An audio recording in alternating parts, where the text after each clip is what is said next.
오늘 제목이 조금 특이하지요? 비교, 물음표 있고 불행, 그리고 본받음, 물음표 있고 행복입니다. 사람들은 누구나가 다 행복하게 살기를 원합니다.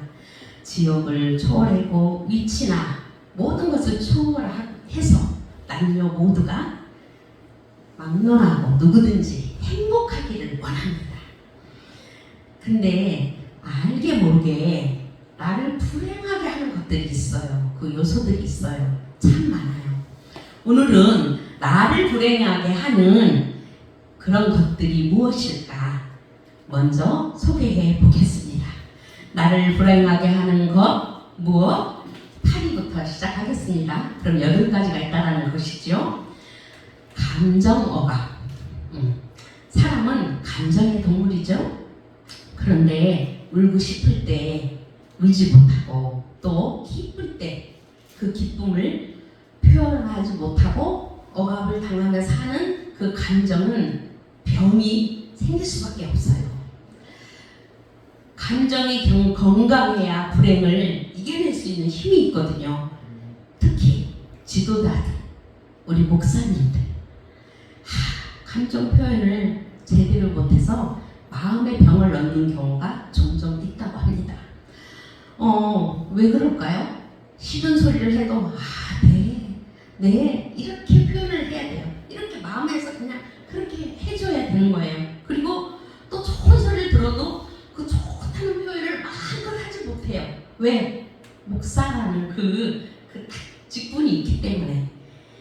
그래서 적당히 살죠. 근데 또 우리 목사님들은 그럴 일은 없지만 정말로 다른 큰 대형교회 목사님들 보면요, 왜 그 교회 안에서 풀지 못하고 가정에서 사모님들에게 그런 것을 막 당신들의 스트레스를 푼다는 얘기 많이 듣고, 또 저도 그 상담 치료 이런 공부를 많이 할 때 그 상담 치료에 그 상담하러 오시는 분들, 사모님들이 참 많더라는 거예요. 그래서 저도 깜짝 놀란 적이 있었는데요.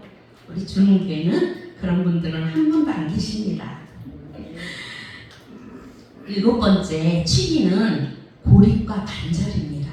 자, 사람은 사회적 동물입니다. 혼자서 있는 것과 고립되는 것은 달라요. 혼자 있는 것과 고립이 돼서 혼자 있는 것은 다른 것입니다. 급변하는 세대에 우리는 살고 있죠. 너무 바쁜 이 시대에 혼자 있는 시간이 가끔 필요할 때가 있더라고요. 저도 때로는 혼자 있을 때가 너무 좋을 때가 있어요. 그래서 우리 안수 집사님 어쩌다 예배 드리고 딱 집에 가면 그 은혜 받았잖아요. 같이 그냥 좀 집에 있으면 좋겠는데 꼭 나가요. 어디로 가는지 저도 몰라요. 근데 왜 그냥 좀 있으면 안 돼? 연락된 다들 끊으세요. 괜히 쓸데없는데 다니지 마세요. 제가 이렇게는 하는데 속으로는 조금 좋아요. 왜냐면 있으면 나 혼자 있는 그 시간을 즐길 수가 없어요. 나가야 저 혼자 있기 때문에 좋더라고요. 그래서 얼른 갔다 오세요. 묻지만 마세요. 이러고 보내긴 하는데, 그렇듯이 지금 이 시대가 너무 바쁘잖아요. 분주하잖아요. 그래서 때로때로 혼자 있는 그 시간을 갖기를 바랍니다. 네. 그런데 또 이런 경우 있어요. 사람들과의 그 연결된 고리가 차단되면서 고립된 정서적 불행이 나타날 수도 있대요.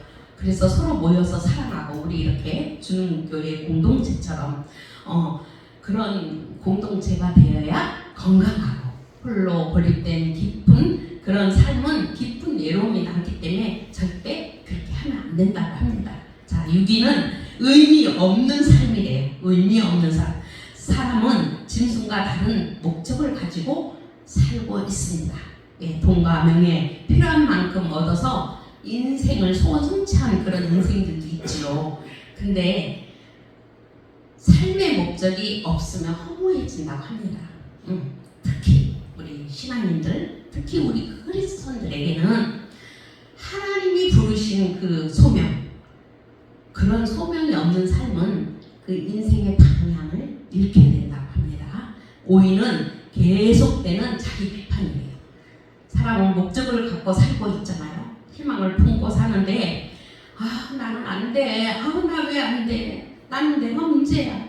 저도 가끔 그럴 때도 있어요. 지금 상황이 이러니까 나 왜 내가 하는 건 안 되지? 나도 돈도 많이 벌고 싶은데 왜 안 되지? 나도 목회도 제대로 하고 싶은데 왜 교회도 설립도 못하고 요 모양 요 꼴이지? 이 꼴이지? 이럴 때 있어요. 근데 그런 것들이 그런 부정적인 생각이 깊은 불행의 씨앗을 심는 것이래요. 그래서 저도 말씀을 준비하면서 그래 나도 때는 이럴 때 있었어. 그래 엄청 회개했습니다. 우리가 살아가면서 실패도 하잖아요. 누구나 겪는 일이잖아요.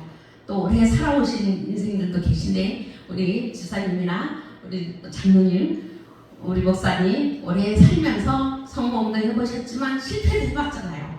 저도 실패를 맛보고 있는 중에 있지만 이게 실패가 아닙니다. 하나님이 새롭게 하시기 위한 다짐이라고 생각합니다. 그러듯이 자신을 극도로 비난하는 그 방식은 안 된다는 것입니다. 왜? 자신의 자존감을 한없이 무너뜨리기 때문에 안 되는 것입니다. 4위, 용서하지 못하는 마음이래요. 과거의 상처, 누구나 있죠. 과거의 상처나 배신의 그 마음, 그 상처 묶여 있으면 안 된다는 거예요. 그 감정에 머물게 되면 누구를 용서하지 못하면 또 나만 불행의 그 감옥에 갇힌다는 겁니다. 내 마음이 아직도 풀리지 않는 상처가 있다면 지금 이 시간, 그 분노가 있다면 지금 이 시간 하루라도 빨리 용서하시고 풀어내야 합니다. 그다음에 용서는 상대를 위한 것이 아니라 나를 위한 것이에요. 네. 3위는 통제하려는 욕구. 자, 통제할 수 없는 것을 통제하라는 그 마음이 있대요. 누가? 우리 사람들에게는 그런 게 있다는 거예요. 세상에 내가 통제할 수 없는 사람이나 통제할 수 없는 그 상황들이 참 많은데 이것들을 억지로 내 뜻대로 통제하려고 하면 어때요? 그것을 조정하려고 하면 좌절감이 더 커진다고 합니다. 그래서 이런 영역은 우리가 통제할 수 있는 영역이 아니에요. 누가 해야 돼요? 그냥 하나님께 맡겨드리면 됩니다. 하나님, 나 이런 일이 있는데 제가 아무리 해도 안 돼요. 하나님께 올려드립니다. 하나님 해결해 주세요. 해결해 주세요. 내 손녀, 하나님 제가 다 따라다니면 다 할 수 있겠지만 있을 것 같지만 절대 하지 못해요. 하나님 보호하시고 하나님 지키셔야 됩니다. 맡기십시오. 내 자녀들 눈 뜨고 나가면 어떻게 알아요? 뭘 하는지 몰라요. 그렇지만 하나님께 맡겨드리는 거예요. 하나님, 아버지 저 자녀가 나갔습니다. 이래 갔습니다. 무엇을 합니다. 성령님 지켜주세요. 함께 해주세요. 동행해 주세요. 보호해 주세요. 이렇게 맡겨드려야 됩니다.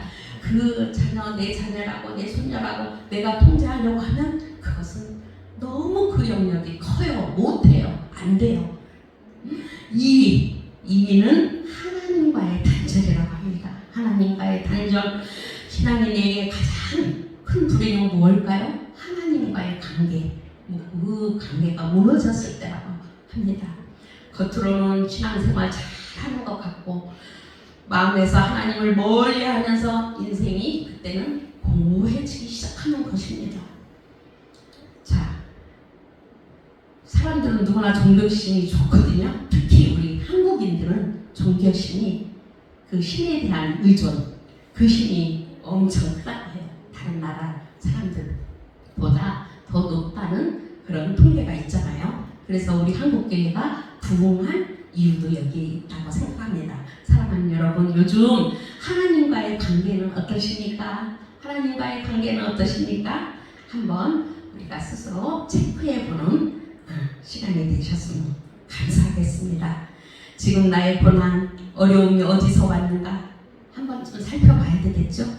하나님과의 그 단절은 혹시 나는 하나님과 단절은 아닐까? 네, 저도 늘 하나님께 여쭤보고 하나님, 지금 이 고난에 그 정말 하나님과 저의 관계가 어떤가 다시 한번 되짚고 좋은 날은 왜 하나님을 돌아보지 못할까요? 우리는 그래요. 우리 인간들은 이렇게 하나씩 연약합니다. 자, 그럼 나를 불행하게 하는 것 1위는 과연 무엇일까요? 비교하는 마음이랍니다. 비교하는 마음.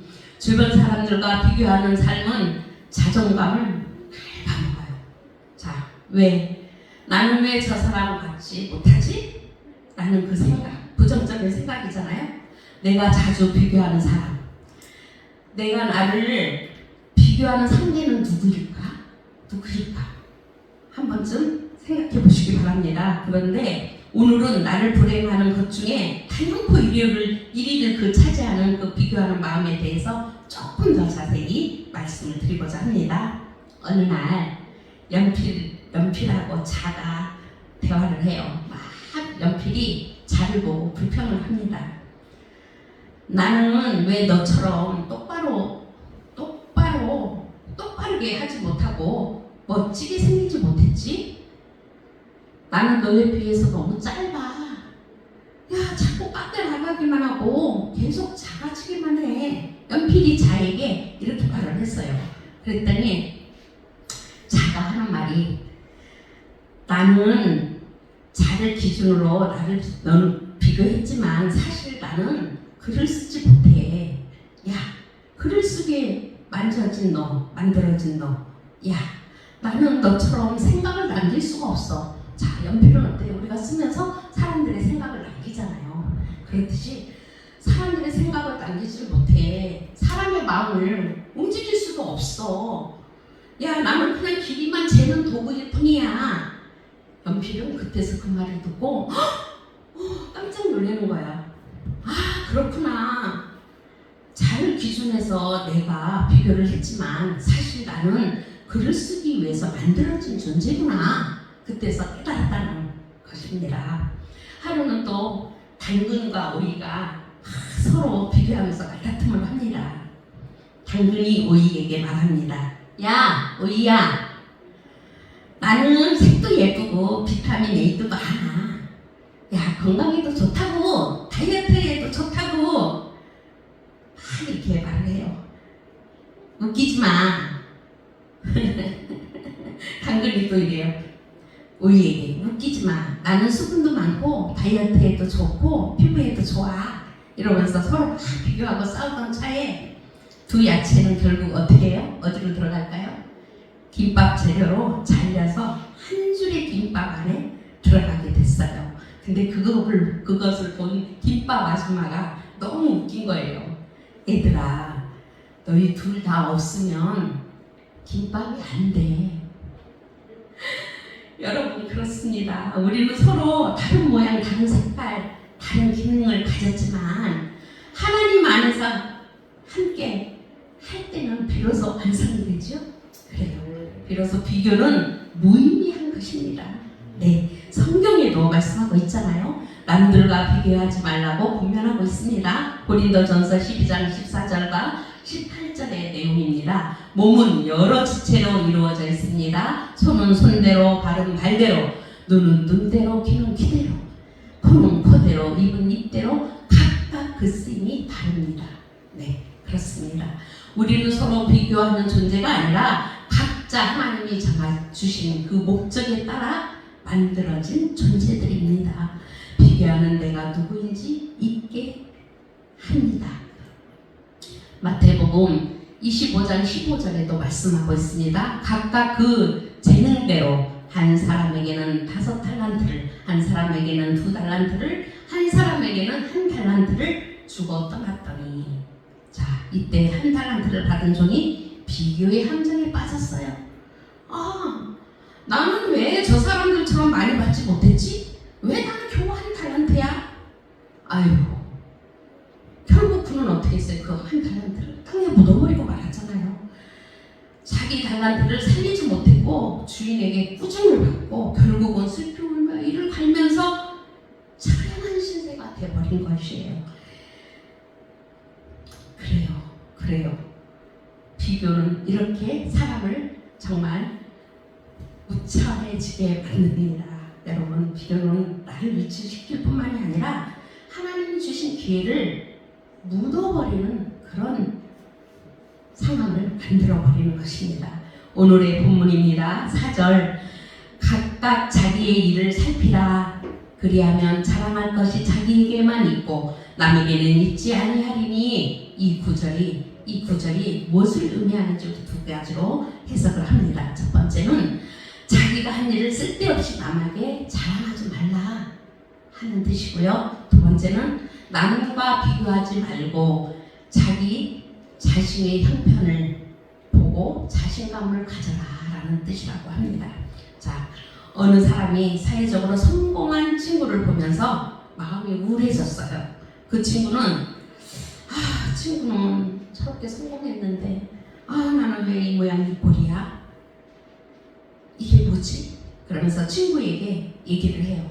친구는 친구의 차를, 그 친구가 누구냐면 그 잘된 친구의 차를 운전해주는 운전기사였던 거예요. 근데 사회에 성공한 그 성공자랑 운전기사랑 친구 사이였던 거예요. 그러니 얼마나 자신은 그 잘난 친구를 모시고 다니면서 자신의 그 실패감을 맛보았겠어요. 그런데 하루는 그 성공한 친구가 한마디를 하는 거예요. 여보게 자네, 나는 자네가 없으면 한 발짝도 못 움직여. 이 사람아, 자네는 내게 와줘서, 자네가 내게 와줘서 나의 발이 대신 되어줘서 얼마나 나는 고마운지 몰라. 이러더라는 거예요. 그래요. 자주 남의 우리는 하이라이트만 그 생각하고 그 장면만 떠오르잖아요.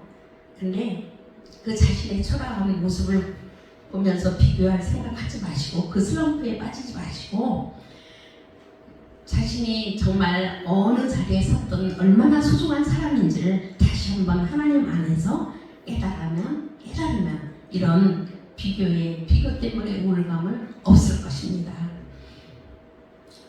비교에 대해 이런 명언들이 있죠. 비교는 기쁨의 도둑이 된대요. 무섭죠.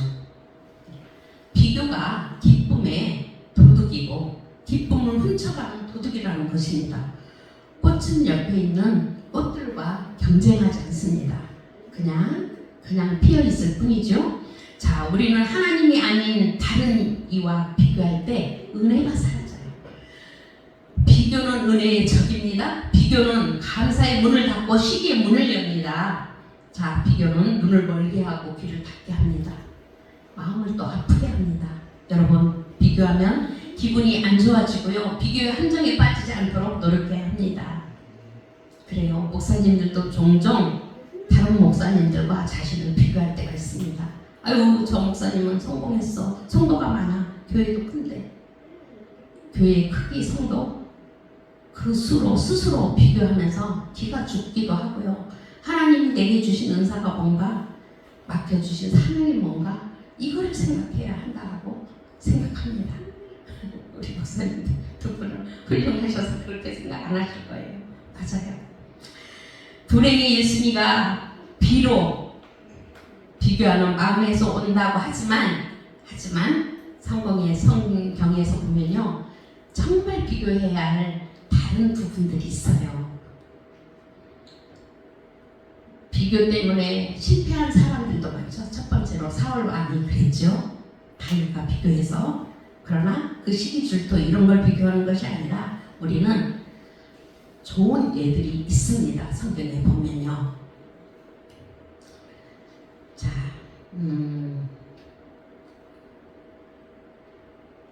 첫 번째, 나보다 잘난 사람과의 비교 절대 하면 안 되고요. 또 두 번째, 나보다 못난 사람과의 비교, 그것도 안 돼요. 못난 사람도 비교하면 안 돼요. 그리고 세 번째, 주변에 비슷한 사람 간의 그 비교, 그것도 하면 안 된다고 합니다.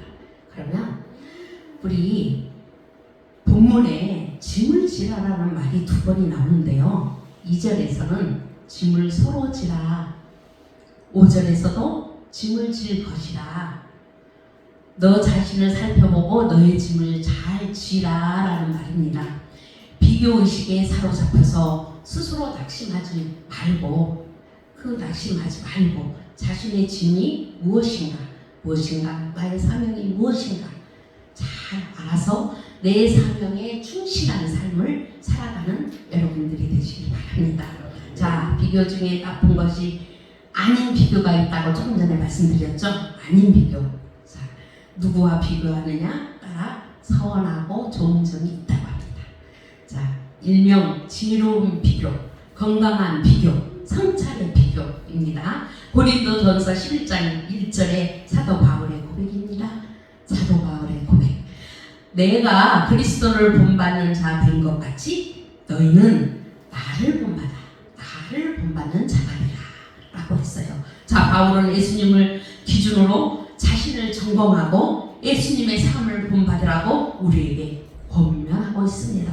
자, 또한 히브리서 11장은 믿음의 선진들을 소개하죠. 아벨, 에녹, 아브라함, 사라, 모세 등을 언급하고 있습니다. 그들의 믿음을 본받으라고 합니다. 이거는 비교해야 돼요. 우리들과 비교를 해야 돼요. 이것은 나쁜 비교가 아닌 모범의 제시인 것입니다. 자, 비교 본받음은 다릅니다. 자, 그렇습니다. 우리들의 비교 기준은 하나님이어야 합니다. 예수님이 되어야 하고요. 하나님의 말씀이어야 되고요. 아무쪼록 비교를 통해서 자신을 성찰하고 비교를 통해서 자신의 성장이 이루어져야 합니다. 아무쪼록 나를 불행하게 하는 나를 나쁜 비교는 하지 마시고 하나님 안에서 각자에게 주신 그 사명 비교하면 나보다 잘난 사람, 나보다 더 좋은 사람, 그런 사람의 본을 받아가시기를 바랍니다. 비교하면 불행입니다. 본받으면 행복의 문이 열립니다. 어제보다 오늘보다 내일 계속해서 더 나아가는 행복한 삶을 이루기를 소망하는 우리 여러분들이 되시기를 축원합니다. 기도하시겠습니다.